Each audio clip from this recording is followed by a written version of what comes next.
Good afternoon, guys, and welcome back to my channel. My name is Kat, and today we are doing another speed build.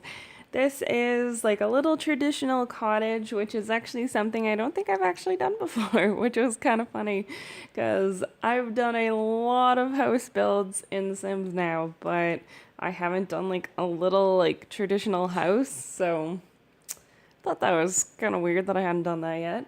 Um, but I just think this is just a cute little build. It's just a cute little, like, I wouldn't really call it like, like a grandmother's cottage or something, because it's not super, like, old school. It's a little bit, it's still traditional, but it's not super, like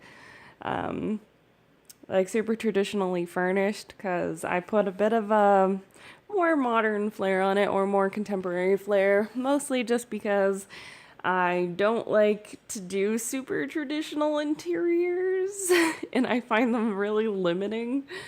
Um, so I was trying to do something like funky with a roof here, and I think it kind of worked out, kind of a little bit on the front there.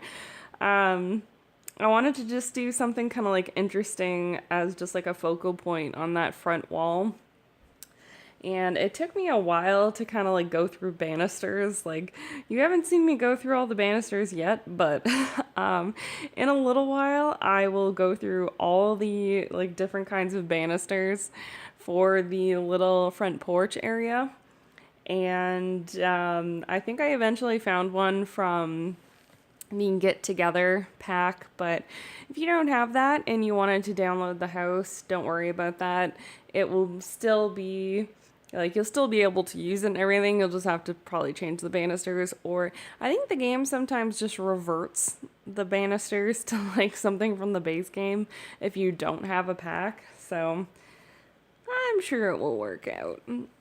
Um, so it's a yellow house, which I know not everyone's super keen on yellow, but I wanted to make it like colorful because a lot of my houses are just like plain white, or they're more like dark, I guess. But I wanted to do something colorful and cute, and something with like a little colorful garden in the front. So I just kind of went for it. Um, so it has been a while still again.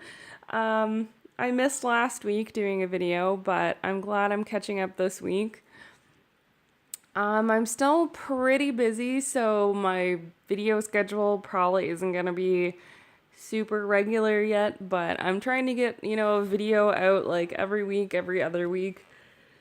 And usually I spend a lot of my weekends still working on like writing and such. So yeah, I finally took a break from that yesterday, and I think it took me like an hour and a half to actually build this house, so it didn't take too long, which was nice because some of the houses I've made have literally taken hours and hours and hours.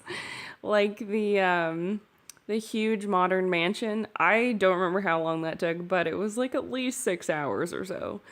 And I think that's a little ridiculous to be spending on a Sims house. So I'm probably going to keep doing some more like little like traditional houses or modern houses, like stuff that you could probably afford near the start of the game, especially if you took out some of like the landscaping, and maybe if you took out some of the more expensive furniture. Then I think these houses will be like a lot more affordable than the like modern mansion, which I literally don't think you could probably ever afford playing this game unless you just like stole everyone's money or something.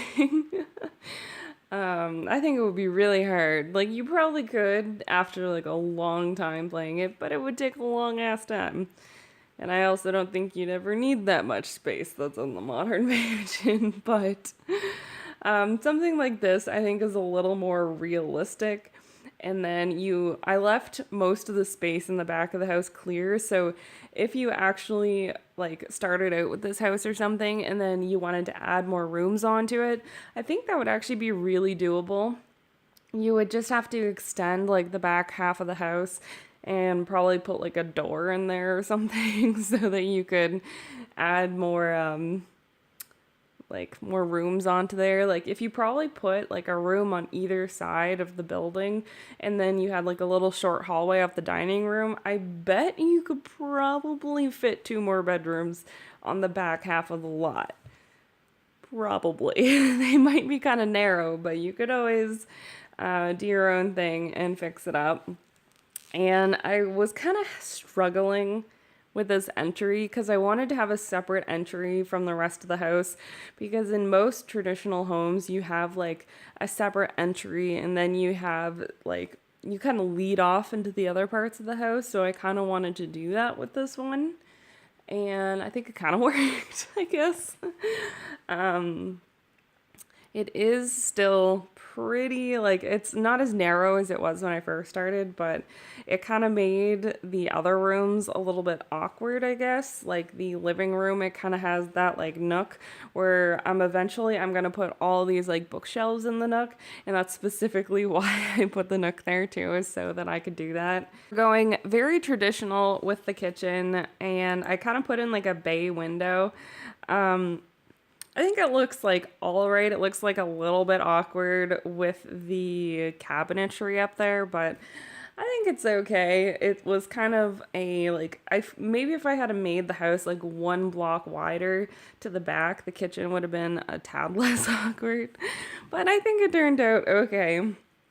And I ended up just doing like the brick in the kitchen to kind of go with the like the base of the house is brick.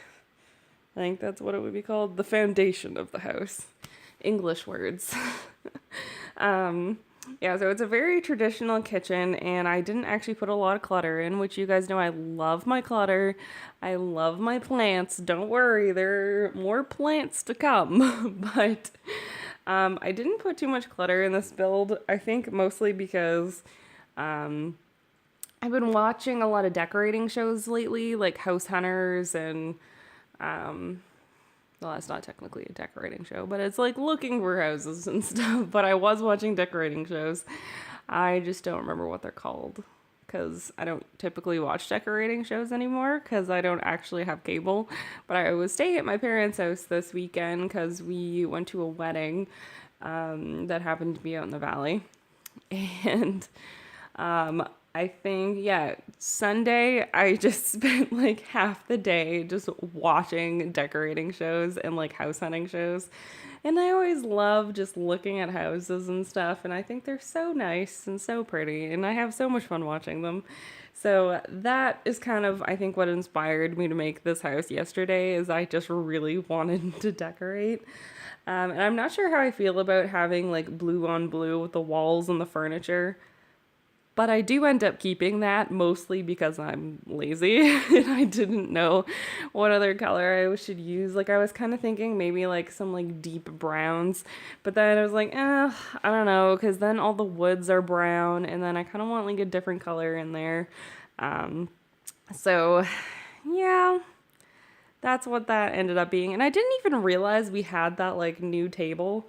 I can't remember what pack that was with. It might have been with the movie pack, but it's like that the little table with like the glass in the top. Like I didn't even know we had that. Like I really gotta start like looking through packs a little more like closely because I literally had no idea. But I kind of wish they had some different colors in that too, because most of the colors were just like really like jarringly bright, and I just like wanted something like neutral but with the like mirror in the top.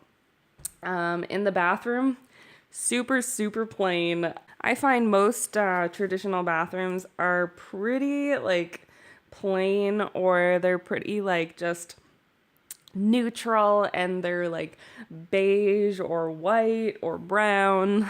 So I kind of went with that, and I was also I was kind of lazy with this one with the bathroom because it was just so small, and I just didn't really feel like doing something like trying to do something crazy with like 6 squares of space.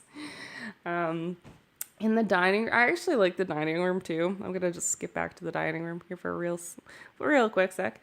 I like the dining room because originally I was gonna put in that big, huge table, and it took up so much goddamn space and was so unnecessary. But I think it turned out better with like the small table, and then that way there's more room like around it, and it looks less cluttered.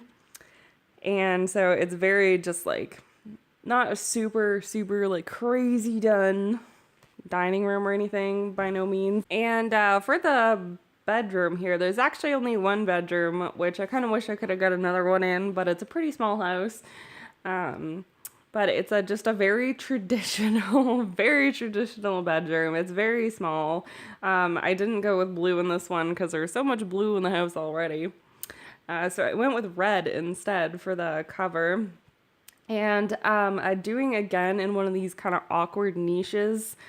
Instead of just like kind of throwing the bed in there, which I kind of tried to do for a minute, instead of doing that, I actually put in all those cabinetries on the back. So then it kind of looks like you don't actually need a dresser, and like all of your clothes and stuff could potentially be in those.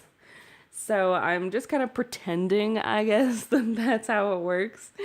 And I fit in a mirror, and of course I fit in the little side table there and some photos, but nothing really else. It's a very, again, small room. And just doing some finishing touches here with some trees. I just thought the lot kind of like needed some more like forestry in the back kind of thing because it is a cottage. But anyway, I really hope you guys like this video. I hope all of you are well, and let me know if you guys have any other ideas in the comment section below. So thank you guys so much for watching. See you later, guys.